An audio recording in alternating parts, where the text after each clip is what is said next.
Nous sommes sur FM Télévision. Mesdames et messieurs habitués de cette émission, bonjour, bienvenue. Aujourd'hui, c'est une émission un peu très spéciale. Nous recevons sur ce plateau James Kaloumé. Il est ambassadeur de la plateforme socio-politique Alliance des défenseurs du peuple ADP en cycle. Avec lui, nous allons échanger autour de l'actualité de l'ère. L'actualité de l'ère reste dominée comme ça par la question du changement de la Constitution, la politique migratoire en République démocratique du Congo qui est qualifiée par les opposants comme un danger, mais pour les gens qui soutiennent le pouvoir, pensent que c'est une diplomatie agissante. Mais aussi, nous allons mettre un mot sur l'Alliance des défenseurs du peuple. Maître ambassadeur, bonjour et bienvenue. Bonjour, mon frère Honoré, et bonjour, Nabandé Koubassou. Bonjour, particulièrement, Nabandé au Bazana Est, Yambo Canabiso, Nassé, il y a supervision, il y a M23 FC, Napesi Bangombo, TP, Nazako, encourager Bango en les rassurant que Atako Mbula et Beti Makasi Soukanangwe Silaka. Atako Bouche Umeli Tongetana Akaka. Donc il y a un moment où ces atrocités prendront fin. Alors je leur dédie cette émission. Merci beaucoup. Parlons Alliance des défenseurs du peuple. Vous êtes déjà à quel niveau? Alliance des défenseurs du peuple ADP, c'est une plateforme sociopolitique, une méga plateforme qui réunit plusieurs associations, plusieurs mouvements, plusieurs ONG. Nous nous sommes réunis pour une seule cause, fédérer nos forces. Vous savez, j'ai toujours dit, parmi les choses qui freinent le décollage de notre pays, il s'agit aussi de manque de la fédération de forces. Parce qu'il y a les gens qui veulent toujours être leaders. Or, le leadership ne se donne pas. Le leadership ne se déclare pas. Le leadership ne se précipite pas. Le leadership, on est né avec. C'est quelque chose de préélection. Il faut que tu sois la personne choisie par Dieu pour que tu sois un leader des autres. Alors, par manque de la fédération de forces, aujourd'hui, nous voyons même au niveau de la politique congolaise, il y a ce que moi j'appelle cette crise qui se vit dans notre pays. Regardez, je vais donner quelques exemples. Regardez l'Union sacrée. Vous allez sentir qu'il y a une crise de leadership. Tout le monde veut être leader, tout le monde veut être président de la plateforme Union sacrée. Tout le monde veut être secrétaire permanent.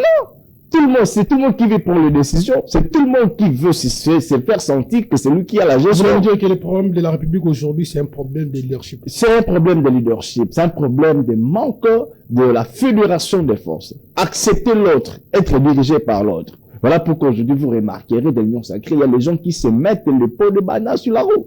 Les mêmes personnes qui sont dans l'Union sacrée, les mêmes députés qui sont en train de proposer les motions contre leur père, c'est-à-dire leurs frères de l'Union sacrée. Et tout ça, c'est parce qu'il y a un problème de leadership. Vous venez de dire que on constate qu'il y a un problème de leadership en République démocratique du Congo. Alors, on peut dire que l'Alliance des défenseurs est née parce qu'il y a eu des difficultés. Alors, quelles sont les pistes de solutions que vous avez? Les pistes de solutions que nous avons, premièrement, c'est d'abord que nous puissions mettre en place un système de la reconnaissance de la qualité ou de compétence de l'autre. C'est dire que non, il mérite d'être là. Il mérite qu'il me dirige. Il mérite qu'il soit là. Et sans avoir les arrière-pensées, aujourd'hui, nous avons plus de 900 partis politiques. Pourquoi faire? Certes, la Constitution le dit, le pluralisme des partis politiques, c'est reconnu dans la Constitution. Dans son article 6 et 9, on a reconnu le pluralisme des partis politiques dans l'article 6 de la Constitution. Et dans l'article 9 de la Constitution, on a reconnu l'opposition dans notre pays. Mais plus de 900 partis politiques. Pourquoi faire? Voilà pourquoi nous nous sommes dit que toutes ces structures, les ONG, les mouvements, je suis intégré, nous les appelons. Vous êtes dans la logique... nous les appelons pour fédérer toutes nos énergies à une seule structure qui est Alliance des défenseurs. Vous êtes dans la logique aujourd'hui qu'on puisse avoir peut-être des partis politiques moi, je suis dans cette logique de pouvoir avoir au moins même 4 formations politiques, dont on regroupe tous les autres partis politiques dans ces 4 formations politiques-là. C'est-à-dire l'opposition, tous ceux qui sont dans l'opposition radicale, les partis politiques-là, ils se regroupent à une seule plateforme. Comme aujourd'hui avec... On supprime tous les autres partis politiques-là. Tu veux être opposant radical, va dans la plateforme des opposants radicaux. Les opposants républicains, ils ont aussi leur plateforme. La majorité, ils ont leur plateforme, ainsi que les centristes. Les centristes sont ceux-là qui ne sont ni pour l'opposition républicaine, ni pour l'opposition radicale, ni pour la majorité, mais ils sont là pour émettre les avis, émettre certaines recommandations, à la place de condamner, à la place de chercher à faire partie l'autre pour qu'il occupe la place, mais au moins il est là pour donner une lumière. Est-ce qu'aujourd'hui, en République du Congo, il existe les centristes? Oui, nous sommes les centristes. Nous existons, on est là. Je suis ni pour l'opposition, je suis pas de la majorité, je suis pas de l'opposition radicale. Je suis pas de ceux qui ont pris les armes. Nous sommes les centristes. Voilà pourquoi, parlant de notre plateforme, nous nous sommes dit, nous devons réunir tout le monde. Dans notre plateforme, nous avons aussi, dans notre plateforme, nous avons aussi une structure très importante, dénommée Alliance intercommunautaire pour la paix, AIP. C'est dirigé par le coordonnateur Maï. Cette plateforme, cette structure vise la cohésion nationale, l'unité nationale. C'est aussi une structure centriste. Voilà pourquoi dans notre structure, nous appelons tout le mouvement citoyen. Ce n'est plus le temps d'avoir plusieurs structures. Ce n'est plus le temps de marcher à l'ordre dispersé. Nous devons être unis, nous devons être un, nous devons être soudés autour de l'idéal qui est la République démocratique du Congo et non d'abord pour chercher nos postes. Regardez ce qui s'est passé. Même la personne qui avait cherché le départ du président de l'honorable Vital Kamerhe, l'honorable ici de Bindou Crispin là.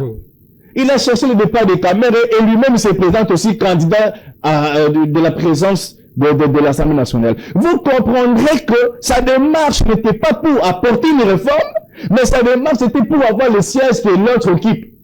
Pousse-toi, je veux me mettre. C'est ça la politique qui tue notre pays. La personne qui a cherché le départ de Bati Lukwebo, c'est lui qui est maintenant là, comme deuxième vice-président de l'Assemblée nationale et du Sénat. C'est ça le problème qui tue notre pays. Pousse-toi, je veux me mettre. Alors, si tout le monde en cherche à devenir des leaders, alors qui va diriger l'autre? Nous devons apprendre à voir les profils. Moi qui vous parle. Barati, ce n'était pas par rapport à ses propos. Non, Barati, ce n'était pas à cause de ses propos. Et ce n'est pas aujourd'hui que Bati Lukwebo va commencer à parler que dans notre pays, nous n'avons pas un problème de tests, mais nous avons un problème d'hommes. Il n'a pas parlé de la Constitution. Il a parlé de tests. Et tout scientifique, quand on parle de tests, il n'y a pas que la Constitution. Nous avons la loi organique. Nous avons les ordonnances, mais dans ça, nous avons les arrêtés. Tout ce sont les lois qui régissent, que nous appelons donc couramment le test. Et moi, je suis d'avis de Bati Lukwebo. Ce que subit Bati Lukwebo, ce sont les comptes à rendre. Parce que la personne qui est là voulait être là. Et ce qui est bizarre dans toutes ces choses-là, dans tous ces théâtres, nous observons le silence absolu du chef de l'État.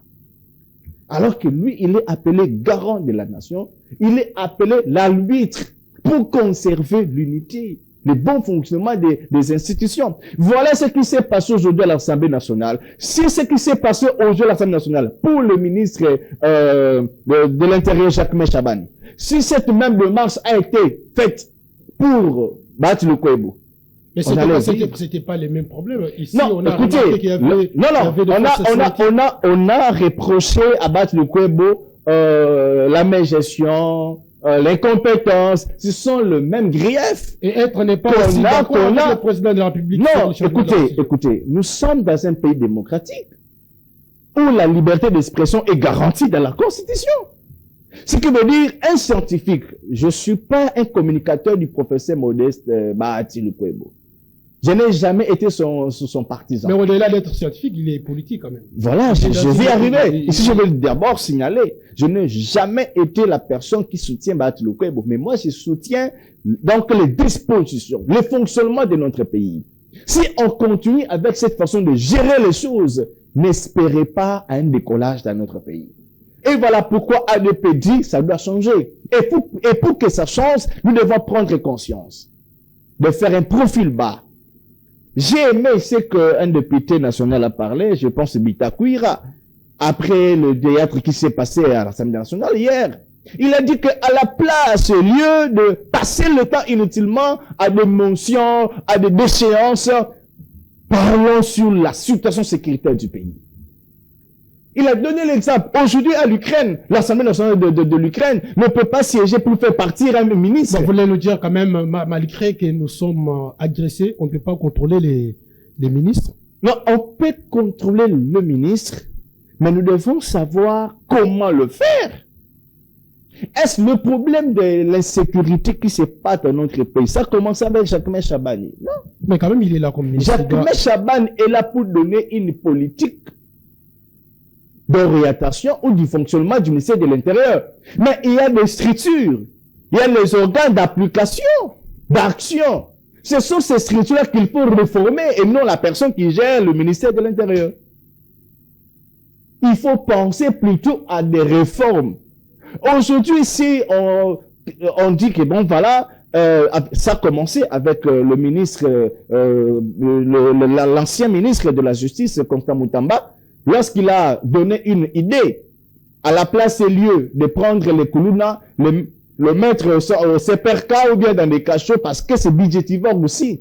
Quand vous arrêtez quelqu'un, vous le mettez à Makala, il faut le savoir que non, son survie dépend du trésor public. Alors, Moutamba avait dit, au lieu de surcharger les prisons, alors il faut, quand on arrête un Koulouna ou bien un criminel, on le tue. Vous avez vu comment les gens se sont levés contre Constant Moutamba. Donc, tout ça, ce sont les initiatives de réforme. Nous devons penser à des réformes et non à des personnes. Merci beaucoup pour cette précision. Qu'est-ce que nous pouvons retenir des alliances? Alliance de défenseurs du peuple, nous ne sommes pas un parti politique. Contrairement avec beaucoup de... J'ai été à Kekouti il y a quelques jours pour installer le coordonnateur provincial de Kouilou. Il est à Kekouti, Maître Patrick, il est aussi avocat comme moi. Alors, il y a les gens qui ont tendance de penser que ADP, c'est un parti politique. ADP n'est pas un parti politique. Et Maître James Kalume, jusqu'à présent, je suis pas membre d'un parti politique. Nous sommes en train de réfléchir comment évoluer avec notre ADP. Alors, ADP n'a pas des ambitions politiques. ADP a les ambitions parce que nous sommes une plateforme socio-politique. Donc, dans l'ADP, il y a ceux-là qui ont les ambitions politiques.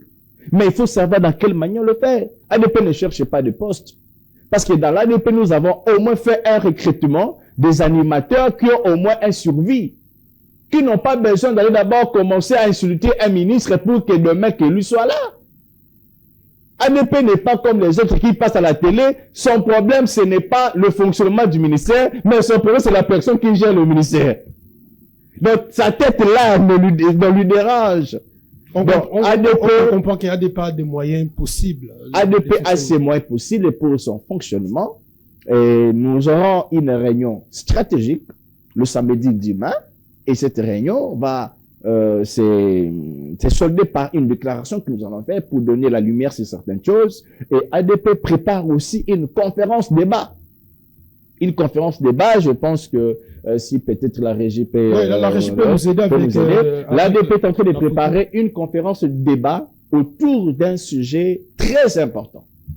Je pense que ça sera notre deuxième sujet à aborder, sur le changement de la Constitution.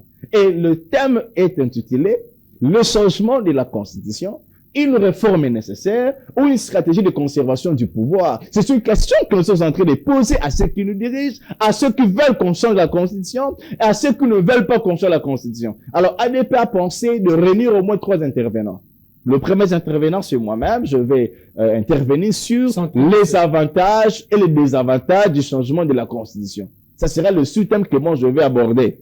Et j'ai même écrit un petit manuel de références qui sera aussi disponible le même jour de la conférence. Et c'est un petit livre qui sera vendu à 10 000 francs peut-être pour aider à tout le Congolais puisse en avoir. Dans ces petits bouquets-là, dans ces petits manuels, j'ai donné les avantages et les désavantages du changement de la Constitution, afin de laisser le peuple congolais elle-même d'en décider. Vous voulez les changements ou vous ne voulez pas les changements?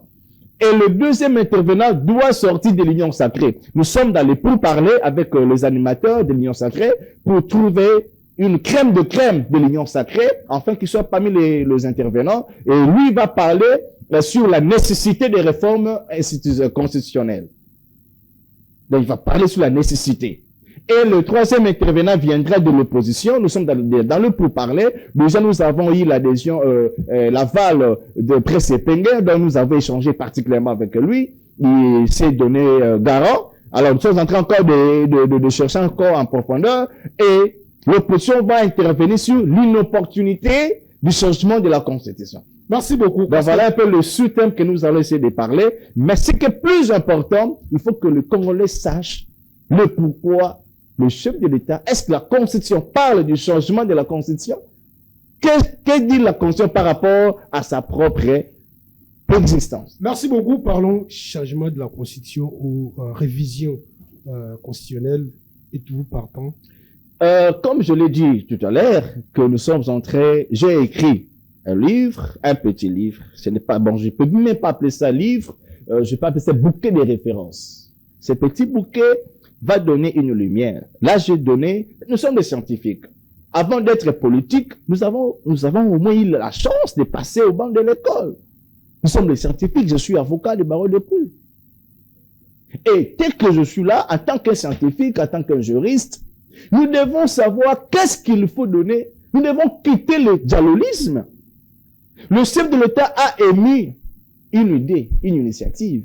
Ce qui n'est pas mauvais, il est libre de proposer. Parce que l'article 218 est clair. L'article 218 ne parle pas sur le changement de la Constitution. L'article 218 parle plutôt sur la révision ou la modification de certains articles. Et là, tout le monde est d'accord. La même Constitution, dans son article 219, donne maintenant les conditions avant d'envisager sur la révision de la Constitution.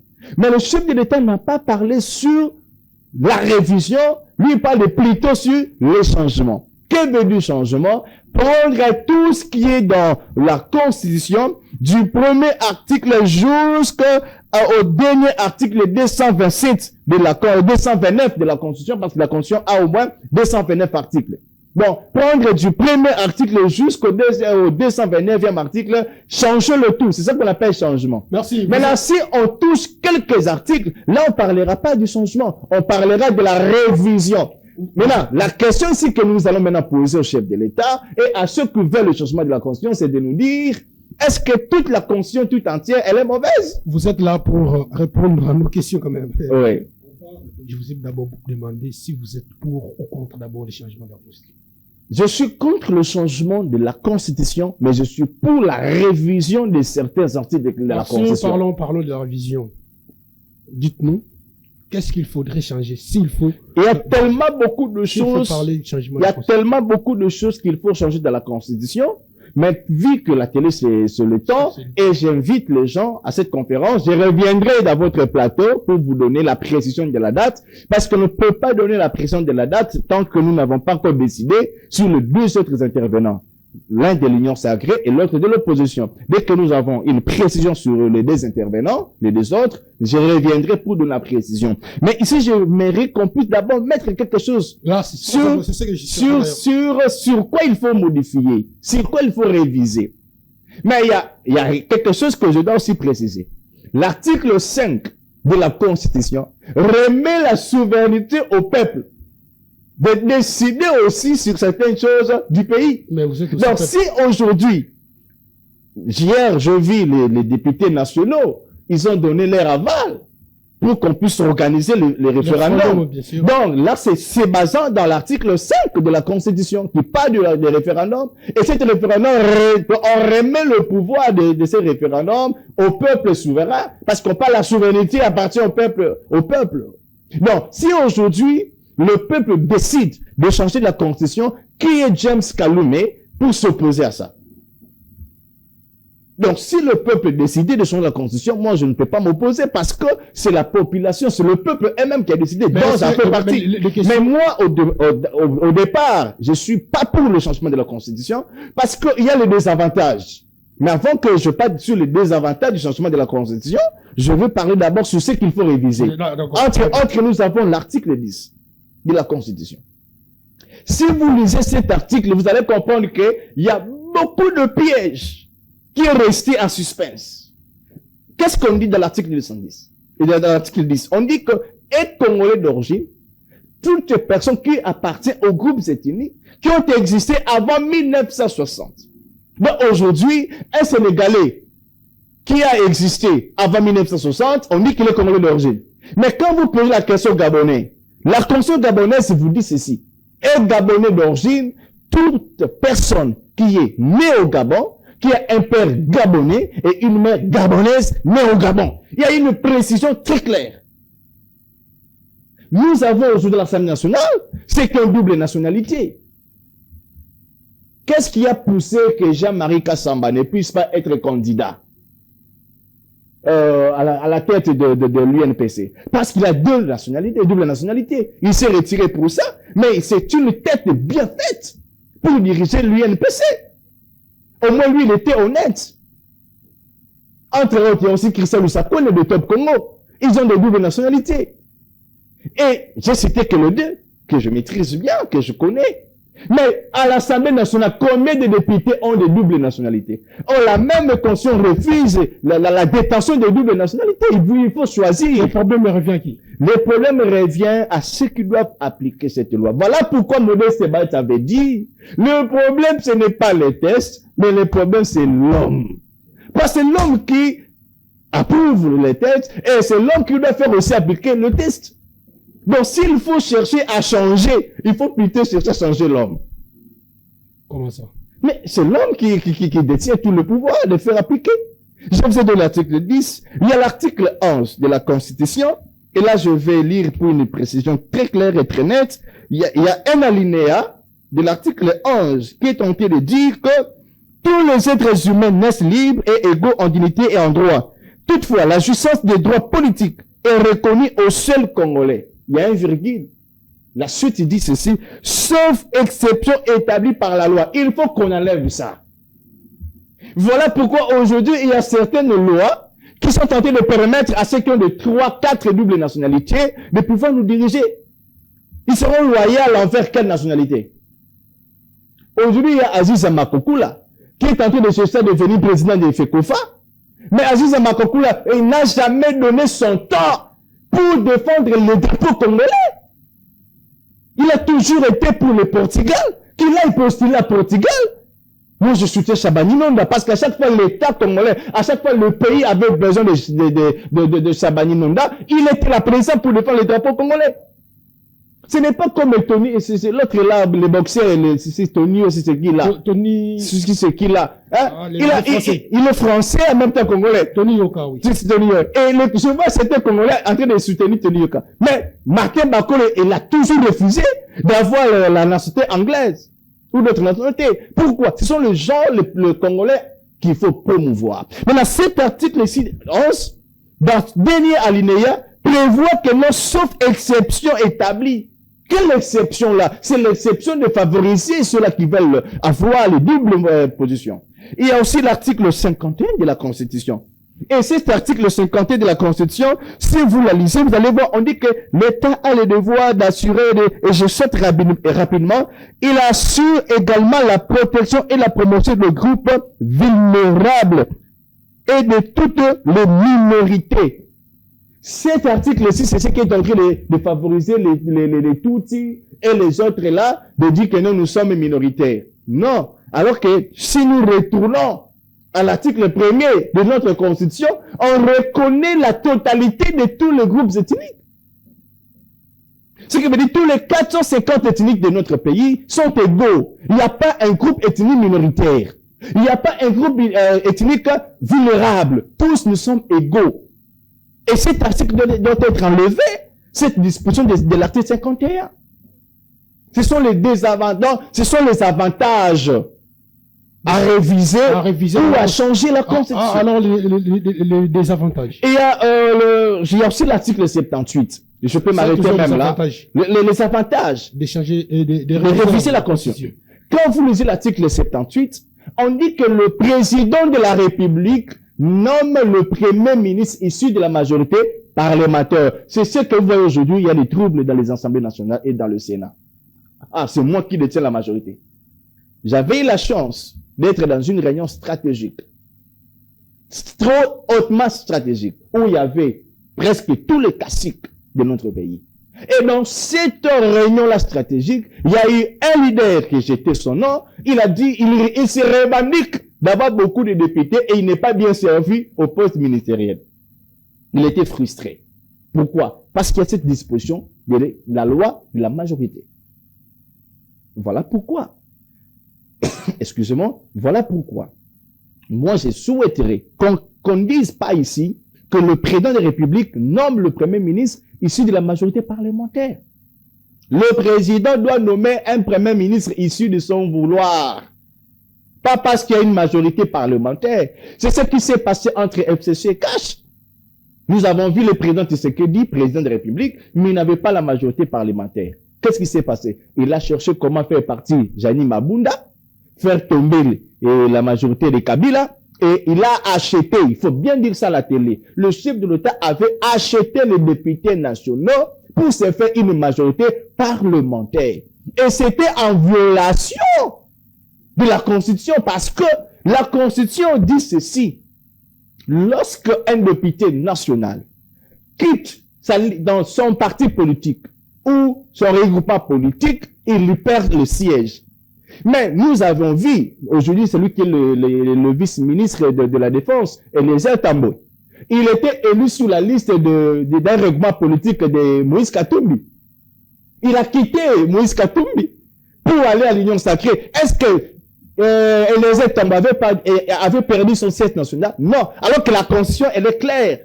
Que si un député national quitte son regroupement politique ou son parti politique pour une autre formation, il perd le siège. Parce qu'il a été élu, porté par ses regroupements politiques. Mais le chef de l'État, combien il a fait partie des députés nationaux? Ils n'ont pas perdu leur siège. En violation de la Constitution. En violation de la Constitution. C'est ça pourquoi? Parce que à cause de l'article 78 qui parle de la majorité parlementaire. Si aujourd'hui, on changeait ça, on a levé ça, on n'aura plus ces problèmes-là. Merci beaucoup. Parlons des avantages de ne pas changer la Constitution. Il n'y en a pas vraiment beaucoup. Il n'y en a pas vraiment beaucoup. Le premier des avantages de chercher à changer la Constitution ou la révision de la Constitution, je suis pour la révision. Parce que dans la révision, nous allons nous limiter à certains articles qui sont verrouillés. Mais le premier des avantages du changement de la Constitution, c'est d'aller déverrouiller plutôt l'article 220. Parce que nous voyons déjà les gens de l'UDPS, que je respecte beaucoup, sont en train déjà de nous parler sur, on a quitté le mandat de 7 ans et de 5 ans pour un mandat de 7 ans. D'autres déjà sont en train de déclarer déjà 4e République. Donc ce qui veut dire, si aujourd'hui on changeait la Constitution, l'article 220 sera déverrouillé.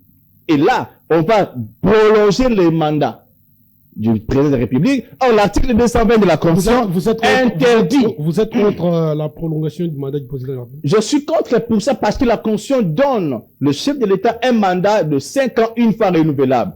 Si aujourd'hui on change la Constitution, je suis pas contre le président Tshisekedi. Là, il faut que les gens le sachent.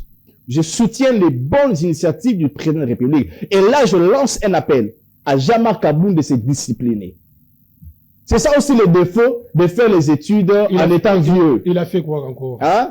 Quand tu n'as pas eu la chance d'étudier en étant jeune, vous atteignez un âge de la ménopause scientifique, ça pousse certaines réflexions qui ne tiennent pas debout. Jean-Marc Kaboul, qui est contre la construction des universités, il réduit les Kassaïens dans le Boukoulabo Seka. Il dit que le peuple kassais n'a pas besoin des universités, ils ont besoin du foufou. Ambassadeur, ce n'est pas une priorité pour moi. Non, les gens souffrent. non, écoutez, les gens souffrent en Bujumaï. écoutez, cher Honoré, vous devez savoir une chose. Le pays ou la gestion du pays ne peut pas prioriser un secteur et enfreindre ou bien freiner un autre secteur. L'éducation, moi j'ai toujours dit à mes enfants, je peux manquer de donner la nourriture, mais je ne peux pas manquer à payer pour vous le frais scolaire. Moi je prive mes enfants par moment. Je dis bon, cet argent pour la retirer aux provisions, mais ça peut me permettre de payer $100 dans frais scolaires. J'ai rien dit, donner en famille, mais je paye le frais. Je prépare l'avenir. L'avenir ne se prépare pas par la nourriture. Une petite question. L'avenir se prépare par la tête. Une petite question. Ouais. Une petite question de curiosité. Aujourd'hui, vous êtes président de la République, à votre place. Vous allez relever bas ou soit construire les universités? Je vais élever le 2. D'abord, qu'est-ce qui est la priorité maintenant? La priorité, c'est l'aider. Non, si. La priorité, c'est l'aider. Mais c'est ma réponse. Vous avez 50 millions. Mais c'est ma réponse. Vous avez 50 millions. Oui. On vous dit qu'il y a un problème des MIBA. Il faut relever MIBA. Oui. Il faut aussi construire ou rénover les universités. Je vais diviser les deux. Si l'argent ne permet pas. Le peu qu'on a, on peut faire quelque chose avec. Qu'est-ce qu'il faut? Je prends le peu que j'ai, je le mets à MIBA, et le peu qui reste, je le mets à la construction des universités. Merci beaucoup. Et il y a aussi les partenaires. Je vais faire appel aux partenaires. Je vais faire appel aux partenaires, et les partenaires vont faire en sorte qu'il y ait l'équilibre social et l'équilibre éducationnel. Parce qu'ils vont préparer l'avenir. L'avenir se prépare par la tête et non par le ventre. Et Jean-Marc Kaboul, il nous donne déjà l'idée, l'image de ce qu'il peut être. Mais moi, je prie qu'il ne soit jamais président de la RDC un jour. Parce qu'il va tuer toutes les écoles, il va détruire toutes les universités pour donner la nourriture à Gogo. Construire quand même des entreprises qui doivent employer les gens. Mais ce n'est pas... Écoutez, qui va construire cette entreprise sans avoir une espérance? Nous cherchons les ingénieurs à l'extérieur. Mais ces ingénieurs-là proviendront d'où? À l'INBTP. Ils constatent quand même qu'il y a les jeunes gens qui ont déjà étudié, mais qui n'ont pas d'emploi jusqu'au jour d'aujourd'hui. Mais l'emploi, vous savez combien de gens... Écoutez, vous devez savoir une chose. Type Jean-Marc, je suis pas contre Jean-Marc, mais il m'avait vraiment énervé. Avant, j'avais une petite admiration Jean-Marc, mais je lui ai disqualifié. J'ai compris que c'est la ménopause scientifique. C'est ça le défaut d'étudier en étant déjà vieux. C'est pourquoi j'ai pris que tous les jeunes quittaient les partis politiques, ils aient l'idée de chercher d'abord à étudier. Au lieu d'être militants derrière les Jean-Marc Kaboul et les autres qui ne pensent qu'au foufou, ils ne pensent pas à l'éducation pour l'avenir. Vous devez savoir une chose. L'université ne crée pas le chercheur d'emploi. L'université produit les créateurs d'emploi. Quand l'université te forme, ce n'est pas pour que tu deviennes le commandeur d'emploi. C'est pour créer l'emploi. Alors, tous ces étudiants-là qui sortent de l'UNIKIN, de l'UPEN, de l'UCC de Wakam, là où moi j'ai fait mes études universitaires, et de partout dans d'autres universités, tout étudiant qui sort de l'université pour aller chercher l'emploi, donc il a obtenu son diplôme d'état, son diplôme de licence ou de graduat par la tricherie et la corruption. Mais tout étudiant qui a une tête bien faite, qui a fait bien son parcours, lorsqu'il quitte l'université, il peut créer l'emploi. Merci beaucoup. C'est une précision. Continuons avec les désavantages. Le désavantage en dehors de l'article 220, parce que il n'y a que ça qui fâche même l'opposition. L'opposition, ils ont peur que si on changeait aujourd'hui la Constitution, le président Tshisekedi va encore postuler à la présidence. Et là, ça sera normal. Ce ne sera pas en violation de la Constitution. Parce que cette Constitution sera déjà mise de côté. Il y aura une nouvelle Constitution, une nouvelle République. À ce moment-là, le président Tshisekedi va encore postuler pour un mandat de 7 ans, une fois renouvelable. Il fera encore 14 ans.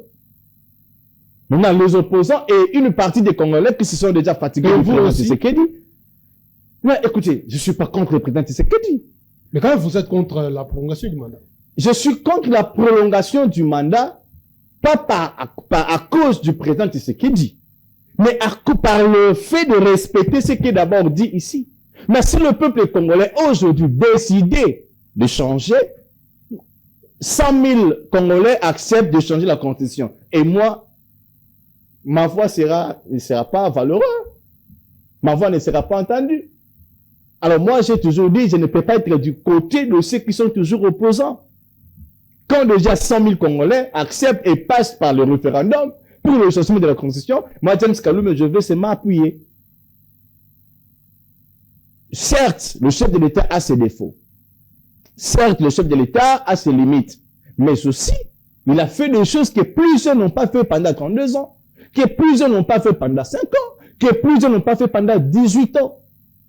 Aujourd'hui, Kabila est devenu rebelle. Il s'est vu ridicule. Il y a les Congolais qui insultent, qui accusent le chef de l'État, l'acharnement sur Joseph Kabila. Ce sont des Congolais corrompus. Ce sont les Congolais qui n'ont pas leur tête sur les épaules. Le chef de la justice congolaise a poursuivi Joseph Kabila, non pas à cause de l'acharnement politique, mais c'est par la violation de la loi portant statut des anciens chefs de l'État, que lui-même, Joseph Kabila, avait signé. Il avait dit ceci, je demande à tous les Congolais d'aller lire la loi portant statut des anciens chefs de l'État. Dans son article 5, jusqu'à l'article 8, vous allez voir que lui-même, Joseph Kabila, avait dit aucun ancien chef de l'État peut critiquer le pouvoir en place. Aucun ancien chef de l'État peut devenir opposant. Ce que Kabila n'a pas fait. Ce que Kabila n'a pas fait. Kabila s'est fait opposant de Tshisekedi. Kabila a tenu de point de presse où il a insulté la gouvernante de Tshisekedi, que lui-même a violé déjà la loi organique portant les statuts des anciens chefs de l'État. Et c'est sur base de ça que la justice congolaise a poursuivi Joseph Kabila. Merci beaucoup. Merci beaucoup. J'aimerais qu'on change des thématiques. Cette fois-ci, nous allons prendre la question de la politique migratoire en République démocratique du Congo. Un danger ou la diplomatie agissante du chef de l'État. D'abord, vous devez savoir que le problème de migration, ce n'est pas un problème d'abord de la diplomatie agissante du chef de l'État. Ça a été réglé. Et ce n'est pas aujourd'hui. C'est depuis la loi, l'ordonnance loi numéro 83-033 du 12 septembre 1983. Cette ordonnance loi avait déjà prévu les modalités de migration des étrangers et tout consort. Et lorsque vous regardez très bien, cette loi-là prévoit aussi certains arrangements internationaux. Ce qui veut dire quoi? L'État congolais, par le gouvernement, peut avoir un traité d'arrangement avec un pays étranger pour accueillir temporairement les étrangers sur le sol congolais. Et là, c'est prévu par l'ordonnance loi que je viens de dire ici, par l'ordonnance loi numéro 83-033 du 12 septembre 1983. Que tous les Congolais cherchent à télécharger cette ordonnance loi. Ils verront que le gouvernement n'a pas mal agi. Le gouvernement a bien agi.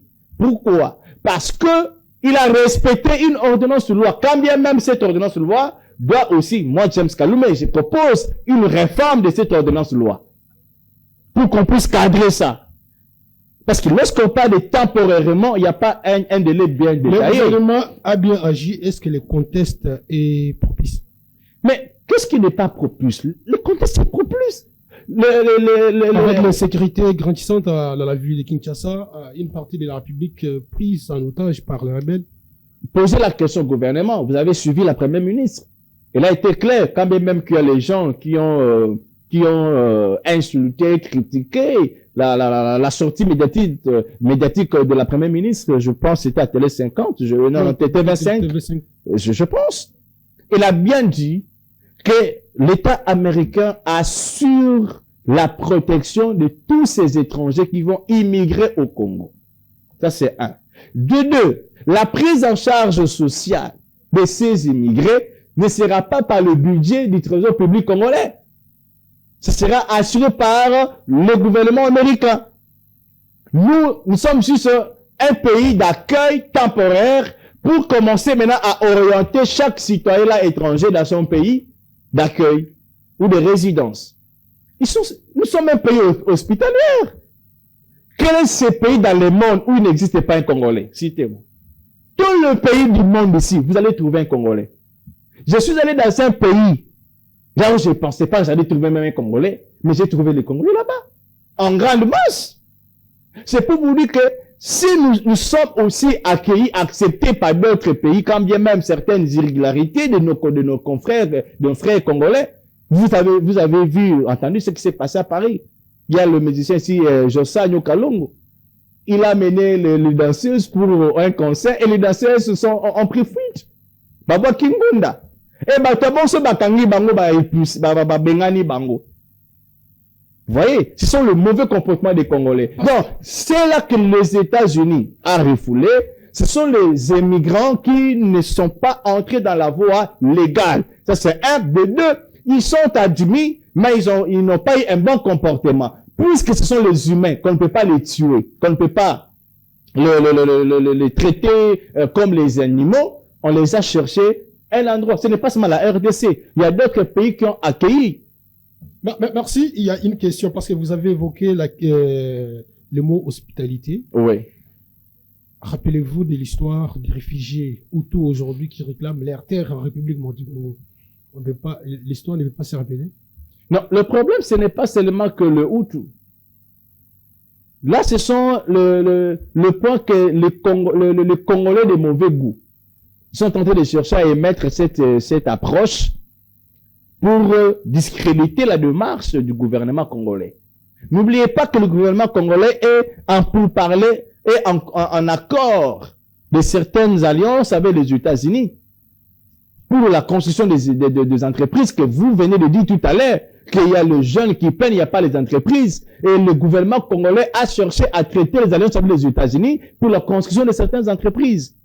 Les Hutus dont vous êtes en train de parler, ils n'ont pas immigré en RDC par eux-mêmes ou bien par expulsion. C'était par une alliance, un accord de ceux-là qui ont cherché à avoir le pouvoir par force. Traitons l'alliance, accueillons-le pour me faciliter d'avoir le pouvoir. Et là, on ne vous le dira pas. On ne vous le dira pas. On les a juste utilisés pour accéder au pouvoir. C'est comme on a utilisé certaines personnes pour faire partie Bati Lukwebo, de la deuxième vice-présidente du Sénat, pour faire partie Vital Kamerhe, la présidente de l'Assemblée nationale, pour faire partie Constant Moutamba à la tête du dossier. Il y a un dossier jusqu'au jour de... Vous savez, il voit le 5 mai, il est encore convoqué. Mais ça, c'est l'exercice démocratique de la justice. Lorsqu'il y a une zone d'ombre quelque part, où la justice a besoin d'éclaircissement, on peut inviter n'importe qui. Merci beaucoup. Ça a été un plaisir de vous recevoir aujourd'hui. Mais avant de nous séparer, j'ai au moins 5 à 4 questions de vous poser. Merci. Vous allez me répondre justement par oui ou non, dans ce que vous venez de me dire. Vrai ou faux, James Kalume, vous m'avez dit que le problème de la République aujourd'hui, c'est le problème du leadership. Vrai. Vrai ou faux, vous venez de me dire qu'ici, qu'en achetant les députés nationaux, le président de la République avait violé la Constitution. Vrai. Vrai ou faux, vous êtes contre la prolongation du mandat du président de la République. Vrai. Pas le président Tshisekedi. Il y a une nuance là. Si le peuple congolais décidait par référendum de changer la Constitution et que le président Tshisekedi s'est présenté candidat, je voterai président Tshisekedi. Merci beaucoup. Vrai ou faux, l'alliance des défenseurs du peuple aujourd'hui est acceptée par le peuple congolais. Vrai, parce que nous avons l'adhésion de plusieurs associations. Un mot, on termine ici. Chers Congolais, l'heure n'est pas à la division. L'heure est à l'unité nationale. Le vrai problème des Congolais, ce n'est pas la Constitution. Le vrai problème des Congolais, c'est ceux-là qui nous dirigent. La deuxième des choses que je nous dirais, quittons le fanatisme, parlons Congo avec conscience, en ajoutant l'intelligence pour nous permettre à faire des débats constructifs et non le débat de dialogisme et de ceux qui cherchent à avoir le poste. La troisième des choses, l'ADP est là pour vous. Venez vous adhérer massivement et au travers de cette télévision, vous aurez nos numéros, nos contacts pour que vous puissiez se joindre à nous.